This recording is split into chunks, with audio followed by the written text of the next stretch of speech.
Praise the lord. దేవుని యొక్క శక్తి కలిగిన నామానికి స్తోత్రం కలుగును గాక. ఈరోజు దేవుని యొక్క వాగ్దానము యెషయా ప్రవచన గ్రంథము 54వ అధ్యాయము 11వ వచనము. ప్రయాసపడి గాలి వాన చేత కొట్టబడి ఆదరణ లేక యున్నదానా, నేను లాంఛనములతో కట్టడములను కట్టుదును, నీలములతో పునాదులు వేద్దును అని ఇక్కడ దేవాతి దేవుడు మరి వాగ్దానం చేయుచున్నాడు. ప్రియులారా, దేవుని నమ్ముకొని కూడా ఆదరణ లేకుండా ఉన్నావా? నెమ్మది లేకుండా ఉన్నావా? అనారోగ్యం చేత ఉన్నావా? దేవుడు నీతో ఈ ఉదయకాల సమయమందు దేవుడు సూటిగా నీతో మాట్లాడుతూ ఉన్నాడు.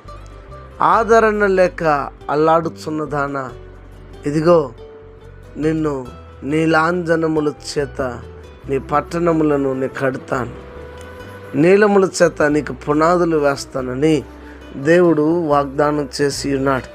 ఇదిగో పూర్వ వైభవం నీకు మరలా దేవుడు అనుగ్రహిస్తాడు. పూర్వ స్థితిని దేవుడు మరలా నీకు ఇవ్వబోతున్నాడు.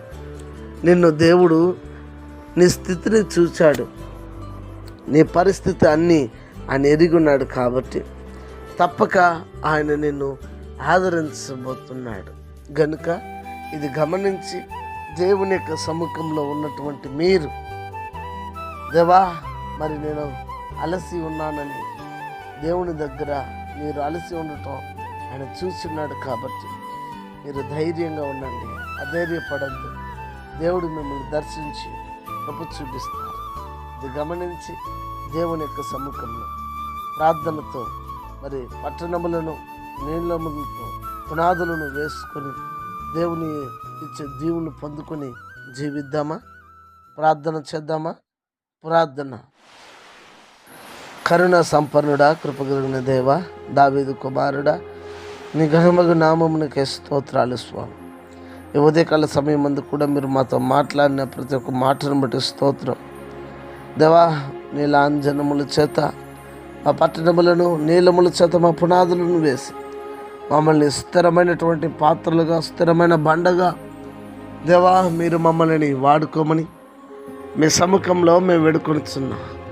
కృప ద్వారా నింపి నడిపించండి, ఘనపరచండి. అనారోగ్యం చేత ఉన్న వారికి ఆరోగ్యము, ఆర్థిక ఇబ్బందులు ఉన్న వారికి విడుదల, రక్షణ లేని ప్రజలందరికీ రక్షణ ఇచ్చి ప్రతి వారిని రాకడ కోసం సిద్ధపరచమని, ఘనత మహిమ స్తుతి మీరు పొందమని యేసయ్య శక్తి కలిగిన స్తుతించి ఈ ప్రార్థన మీకు సమర్పించి అడిగి వేడుకొని ఉన్నాము తండ్రి. ఆమెన్. God bless you. దేవుడు మిమ్మల్ని దీవించి ఆశీర్వదించును గాక. ఆమెన్.